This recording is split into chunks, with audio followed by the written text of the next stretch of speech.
Un saludo cordial para todos en Letras Creativas.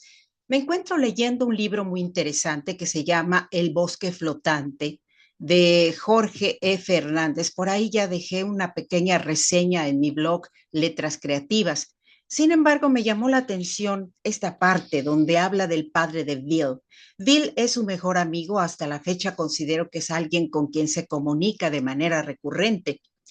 Y bueno, pues el padre de Bill empezó por encargarnos, así dice el libro, pequeños reportajes donde quería que respondiéramos al who, what, where, when, how and sometimes why.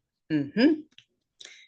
Ese qué, quién, cómo, cuándo, dónde y de vez en cuando el porqué de las cosas que investigáramos en toda la realidad que se nos desplegara enfrente, que si íbamos al primer mall que abriéramos en el condado, vecino al bosque de Mantua, pues qué tiendas había abiertas, qué tanta gente visitaba el lugar y cuántos compraban cosas, que si íbamos en bicicleta por en medio del bosque que hasta las tiendas que estaban más allá del parque de béisbol, ¿qué veríamos en el camino? ¿Quiénes eran los que más compraban en las tiendas? ¿Qué periódicos vendían en el supermercado?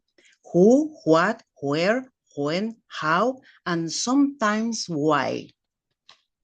Hubo un día en que tomé prestados unos sombreros tipos fedora que había dejado olvidados mi abuelo Rafael y les metimos unas tarjetas que decían press. Mm, para ir al cine como reseñistas de los tiempos en blanco y negro. Y sí, hubo un día en que le pregunté a Bill, ¿qué endemoniado propósito ganaba su padre con volvernos de pronto informantes secretos de la vida en el bosque? Pero aquí no había engaño de ningún tipo.